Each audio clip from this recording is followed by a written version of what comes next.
Yeah 'దండోరా' శివాజీ వ్యాఖ్యల వల్ల బాగా పాపులర్ అయింది. శివాజీ ఆ మేరకు సక్సెస్ అయినట్టుగా హ్మ్. అర్థమవుతుంది. సో, అయితే సినిమా విషయానికొస్తే ఎటువంటి కాంట్రోవర్సీలు ఉన్నప్పటికి గూడా సినిమాలో విషయం ఉంటేనే ఆ సినిమా ఆడుతుంది. లేకపోతే ఆడదు. ఊరికే పబ్లిసిటీకి పనికి రావచ్చేమో గానీ అంతకంటే ఏం పనికిరాదు. సో, ఈ నేపథ్యంలో 'శివాజీ', 'నవదీప్' తర్వాత 'నందు', 'రవికృష్ణ', 'బిందు మాధవి' హ్మ్.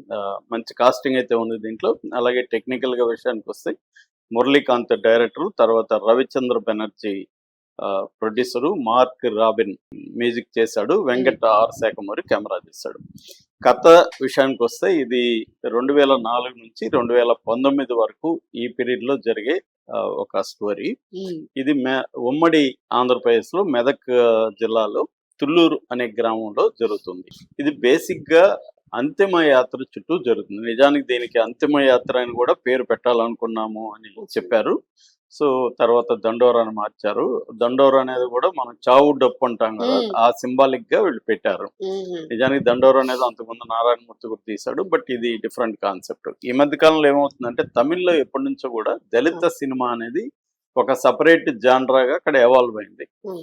వెట్రిమారన్ దగ్గర నుంచి మారి సెల్వరాజు వరకు అక్కడ చాలా మంది దళిత సినిమాని చాలా క్లియర్‌గా, హ్మ్. అంటే కులములో కుల రక్కస్ ఎలా ఉంటది, అందులో దళితుల పరిస్థితి ఏంటి అన్న యాంగిల్‌లో అక్కడ ఎక్కువ తీస్తారు. ఇక్కడికొచ్చేసరికి ఇక్కడ కమ్యూనిస్ట్ ఉద్యమం, సామాజిక ఉద్యమాలు మిగతా ఉండడం వల్ల కుల ఉద్యమం అనేది, దళిత ఉద్యమం అనేది వెనక పడింది ఇక్కడ. హ్మ్. అంటే మనకి 'చుండూరు', 'కారంచేడు' ఇలాంటివి జరిగినప్పటికి కూడా వీటి మీద పెద్దగా సినిమాలు రాలేదు. నారాయణమూర్తి ట్రై చేశాడు గానీ పెద్దగా అవును. అది పాపులర్ సినిమాల్లో రాలేదు. ఇప్పుడిప్పుడు ఈ మధ్య కాలంలో వస్తున్నాయి. హ్మ్.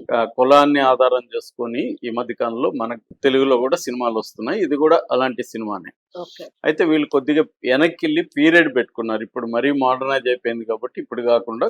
సో, మోడర్న్ పీరియడ్ తీసుకుంటే ఇప్పుడు కొంత చేంజెస్ గ్రామాల్లో వచ్చాయి గాబట్టి 2004 నుంచి 2019 వరకు ఆ పీరియడ్‌ని తీసుకొని కథ చెప్పారు. బేసిక్‌గా కథ ఏందంటే ఒక ఊర్లో దళితులు, అంటే క్లియర్‌గా దళితులని చెప్పలేదు గానీ తక్కువ కులం, ఎక్కువ కులం అన్నట్టుగా మాట్లాడారు. సో, హ్మ్. ఏదేమైనా మనం దళితులు అనుకున్నాం. దళితులు చనిపోతే ఊరి చివరలో వాళ్ళ ఇండ్లు కూడా ఊరి చివరలో ఉంటాయి. సో, ఊరి చివర వాళ్ళు ఒక మొసలి ఆవిడ శవాన్ని తీసుకొని వెళ్ళడంతో కథ స్టార్ట్ అవుతుంది. ఓకే. అక్కడే ఇంట్రొడ్యూస్ చేస్తాడు ఇష్యూని గూడా. అంటే మన మామూలుగా చావు అనేది మనిషికి ఇచ్చే ఒక ఆఖరి మర్యాద.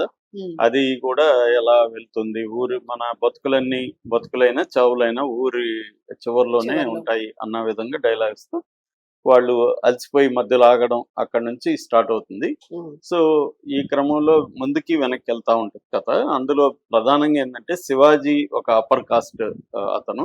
అచ్చా! అతను చాలా 'మంగపతి 2' క్యారెక్టర్ లాంటిది. ఆ! అంటే చాలా కుల పిచ్చి పిచ్చి. ఉన్న అతను.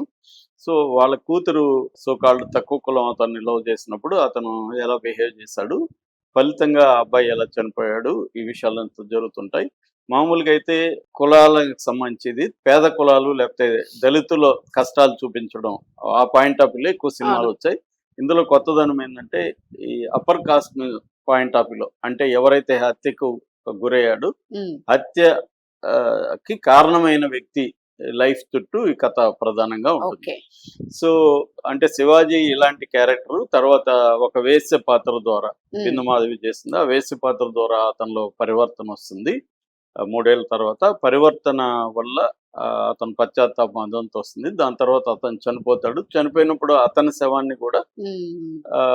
వీళ్ళు ఊర్లో గుండా తీసుకెళ్ళి ఊరి శ్మశానంలో దహనం చేయడానికి ఒప్పుకోరు. ఓకే. సో, ఒప్పుకోనప్పుడు వాళ్ళ కొడుకు, అంటే నందు క్యారెక్టర్ చేశాడు. అలాగే కూతురు పేరు సుజాత. సుజాత ఒక ఊరి ప్రెసిడెంట్ నవదీప్ ఉంటాడు. హ్మ్. సో, వీళ్ళెలా పోరాడారు దాని చుట్టూ ఈ కథ నడుస్తుందనమాట. ఓకే. అంటే ప్రధానంగా ఒక అంతిమ యాత్ర అనే కాన్సెప్ట్ చుట్టూ ఈ సినిమా నడుస్తుంది. అవును. అయితే ఇది కొద్దిగా డాక్యుమెంటరీ అయిపోయే అవకాశాలున్నాయి మామూలుగా అయితే. అవును. అయితే దీంట్లో లవ్ స్టోరీ, కులాలకు సంబంధించి ఎలాంటి ఇవి ఉంటాయి. ఫైనల్‌గా అలాంటి ఒక అగ్రకులం అతను ఒక అహంకారపూరితమైన అగ్రకుల వ్యక్తి మారి చనిపోయినప్పటికి గూడా అతన్ని గూడా వీళ్ళు ఆహ్, దళితుల్లాగా ఎలా చూస్తారు. హ్మ్. ఈ కాన్సెప్ట్‌తో ఈ సినిమా తీశారు. ఓకే. ఇది నిజానికి చాలా రియలిస్టిక్ సబ్జెక్టు. గ్రామాల్లో ఇలా చాలా ఉంటాయి. అవును.